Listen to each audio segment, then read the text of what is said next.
திருச்சிற்றம்பலம்.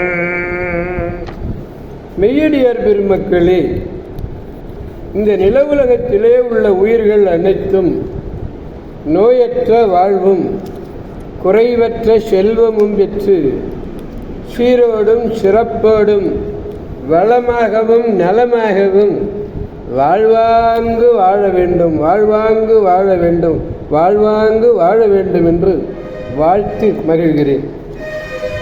அடியேன் திருமந்திர சுடர் நன்னிலம் ராமசாமி. மெய்யடியார் பெருமக்களே, நீங்கள் இந்த நில உலகத்திலே அன்றாடம் துயில் உணர்கின்ற நேரத்திலே நல்ல சிந்தனைகள், நற்சிந்தனை, ஐந்தெழுத்து மந்திரமாகிய அற்புத மந்திரம் நமச்சிவாய என்னும் மந்திரத்தை ஓதி நல்ல சொற்களை எல்லாம் பேசி நல்ல அறிவார்ந்த அருளாளர்கள் கூறுகின்ற அறிவுரைகளை எல்லாம் கேட்டு அகமகிழ்ந்து நல்லதையே செய்வீர்களேயானால் உங்கள் வாழ்நாள் முழுவதும் நல்லதே நடக்கும், நல்லதே நடக்கும், நல்லதே நடக்கும், கவலையே வேண்டாம். திருச்சிற்றம்பலம். அன்னம்பு அளிக்கும் தில்லை சிற்றம்பலத்திலே அருள் நடனம் ஆடிக்கொண்டிருக்கிற நம்பெருமன் சிவபெருமன் குத்தப்பெருமன் அருள்மிகு சிவகாம சுந்தரி உடனமர் நடராஜ பெருமானுடைய பேரருளையும், மாப்பிள்ளை குப்பம் அருள்மிகு காமாட்சி உடனமர் கைலாசநாதருடைய பேரருளையும், அருட்குருமார்களுடைய குரு அருளையும், அடியார் பெருமக்களாகிய உங்களுடைய அன்புரைகளையும் வாழ்த்துரைகளையும் துணையாக கொண்டு அடியேன் மனம் மொழி மெய்களாலே வணங்கி இன்று முதலாம் திருமுறையிலிருந்து திருத்தோணிபுரம் என்னும் திருத்தலத்தினை பற்றி நாம் சிந்திக்க இருக்கின்றோம். திருச்சிற்றம்பலம். இந்த முதலாம் திருமுறையிலிருந்து 60வது பதிகம், 4வது பாடல். பாடலை நாம் முதற்கண் பெருமானிடத்திலே விண்ணப்பித்து மகிழ்வோம். காண்டகைய செங்கால் காண்டகைய செங்கால் உன் கழினராய்,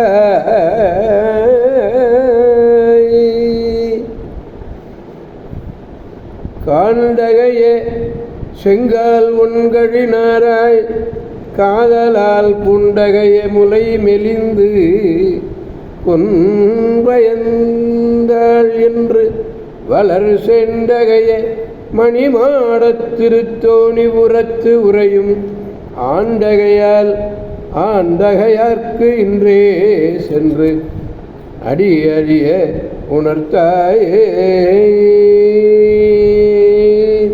திருச்சிற்றம்பலம். உப்பங்கழியிலே வாழக்கூடிய அழகு மிக்க சிவந்த கால்களை உடைய செங்கால், பார்ப்பதற்கு மிக அழகு செங்கால்களை உடைய நாரையே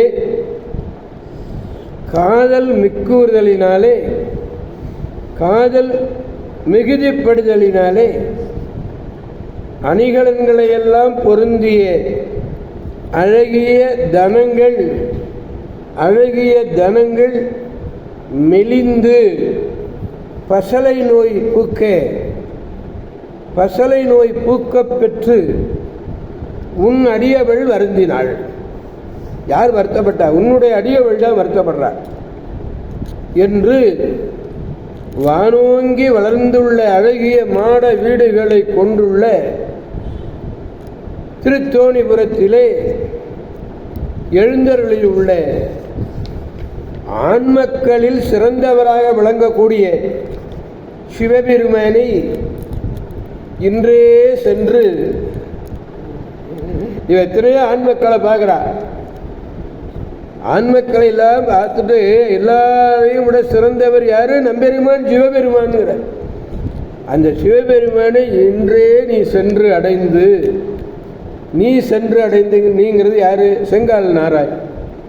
சென்று அடைந்து என்னுடைய மெலிவுக்கு உள்ள காரணம், என்னுடைய மெலிவுக்கு என்னுடைய தனமானது மெலிந்து காணப்படுகிறது, பசலை நோய் பூத்திருக்கிறது, இதற்கு என்ன காரணம் என்ன காரணம் என்று காரணத்தை அவர் அறியுமாறு உணர்த்தணும். அவர் அறியுமாறு உணர்த்துமாறு.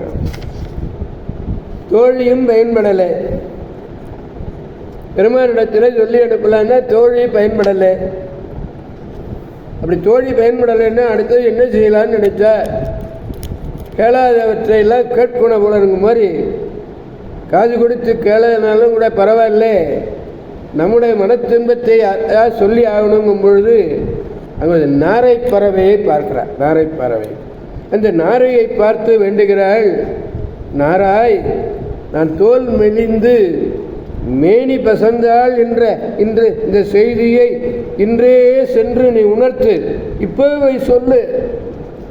காண்தகையென அழகு மிக்கன்னு பொருள். பூந்தகைய அணிகளாலே அழகுடைய பொன் பயந்தாள், பயலை பெற்றாள், பசலை நோயை பெற்றாள். சொல்லு. சேன் என்பது ஆகாயம். அவர் ஆந்தகையாக இருப்பதனாலே, ஆண்களிலே மிகச்சிறந்தவர்களாக இருப்பதனாலே அவரால் தான் பூனத்தாக்க தளராத முளையும் தளர்ந்தது. தளராத முளை தளர்ந்தது, மேனி தளர்ந்தது, மேனி பெசந்தது என்று சொன்ன உடனே வந்து அவர் எனக்கு தலையழிய செய்வார், இன்றே சென்று நீ போ என்று தூது அனுப்புகிறார். தூது செல்ல வேண்டிய இன்றியமையாமையை இன்றே சொல்லுன்னார். நீ சென்றால் பிறர் கண்ணில் படாமல் தங்கி எனது தூதை ரகசியமாக சொல்லுவேங்கிறதுனால தான் உங்கள்கிட்ட சொல்கிறேன். நாராய் நாராய் செங்கால் நாராயின்னு ஒரு பாட்டு வரும், சத்தியமுற்ற புலவர் பாடினது. இந்த நாரை பறவை சொல்லுகிற அங்கே எப்படி அவகாசம் கிட்டும் வரை தங்குறதுக்கு மணிமடங்கள்லாம் இருக்கே. ஐயோ, எங்கே நம்ம தங்குறது, எது தங்குறது, நீங்கள் வந்து கவலைப்பட வேண்டாம், தங்கும் வசதி இருக்கிறது.